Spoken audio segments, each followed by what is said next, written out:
So what do you think about the deal environment right now?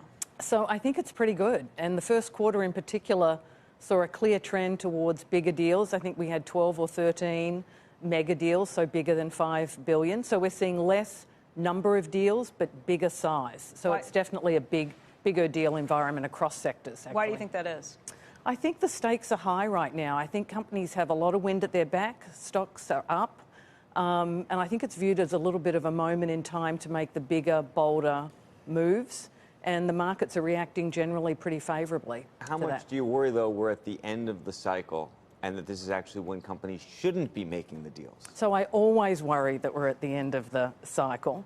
And I think we were a little more worried in the fourth quarter of last year, and that has proven sort of not to be the case. And I think we were jumping at shadows a little bit. I would say there's, based on sort of the conversations we're having with our clients and in boardrooms right now, I think there's a huge incentive to make the big moves that set you up for the future right now. Complacency is a very dangerous thing, and I'd say that's true of M&A as well. You guys have made some great moves at JP Morgan into the tech space. It's been an area of strategic focus for you. Talk a little bit about what you guys are doing in tech. Yeah, so I've never known, in my 33 years at JP Morgan, I've never known it to be so aggressive in terms of our own push, in terms of deploying technology in our own business. So I actually think financial services is going through sort of a fundamental shift. Job descriptions are going to change. The way we do our business is going to change.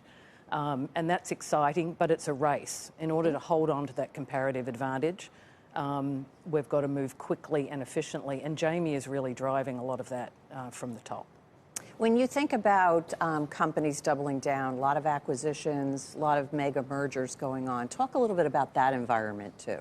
Yeah, so look, I think if you're a CEO or you're, a board member, I think, as I just said, this sort of dare to be great moment that a lot of companies feel they have and positioning themselves for the future also comes with an enormous list of risk factors in any deal. In fact, I think the list of risk factors has never been longer than it is right now, from macro, geopolitical, trade issues down to the micro issues of integration risk, and particularly in tech, because we have not seen a lot of big tech consolidation ever. So I don't know that there's a lot of management teams with a lot of that experience. But I think we're likely to see those sorts of big tech consolidation deals in the near future, and it's going to test a lot of that capability. Jennifer, you talk to people like Warren Buffett and Charlie Munger, and both of them say that they haven't seen a situation like this where you pay such a premium to buy control of a full company.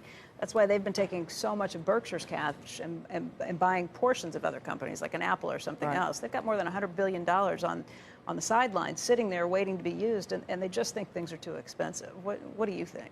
Yeah, well, so look, I look at deals like IBM buying Red Hat, which just closed, which was a very big premium. But we all know that the best assets command the premium price, the beachfront property theory. So I think it depends on what you're buying, and are you buying the best asset, and is it strategically compelling, in which case price becomes, quite frankly, less of an issue. I think the danger is when you buy option 2, 3 or 4 at a big price, and then you can be in dangerous territory. When you say that you're always worried about trying to figure out when the end of the cycle is coming, what are warning signs that you might see along the way that might tell you that it is? Yeah, so there's a lot of things. I mean, just general sort of macro data around growth and where we are. At JP Morgan, we sit on top of an enormous amount of information that we can process, from consumer data through enterprise information. So there's a lot we have to look at all the time, but consumers still feel pretty confident right now. Consumer balance sheets are in very good shape. I'm a little surprised, actually, that corporate performance globally is still as strong as it was. I would not have thought that was going to be the case if you'd asked me in November of last year. So we're constantly sort of retooling and refining based on all this data right now. But stocks are up, confidence is very high, and I think with the technology shifts that we're experiencing right now, you can't afford to be slow or complacent, or we'll have another $1 trillion competitor that you're dealing with, certainly in the tech space. IPO market still strong? IPO market is, I actually think we're going to view 2019 as sort of a game-changing year. You're going to remember who went public in 2019. Do you look, and you did the Lyft, you led the Lyft IPO. I didn't do it but the firm solely on my own, but JP Morgan did. A success or not? And the reason I ask is that we look at the Lyft IPO, we look at Pinterest, you look at Zoom. Some people, by the way, will look at Zoom, even though it zoomed up, and say that's not a success. Right. How do you assess it? So I think success is in the eyes of the company as opposed to everybody else. And look, Lyft went public. It's got a $17–18 billion market cap. It's got a tremendous future in front of it. I mean, the market opportunity for Lyft and Uber as well is enormous. And you know, ask me in 3 months, ask me in 6 months, ask me in a year the same question. If it's still below the IPO price, you would say it wasn't a success at that point. Right? Yeah, I would. Do I wish it was trading above the IPO price? Sure. I see what you're it's saying. going to get back. It is for the company, and shareholders need to be patient, and you need to let things play out. Yeah, Facebook did the same Exactly. thing when they went public. So I think you can't really If it never judge gets back there, then you'd be like, Yeah, never's a long time.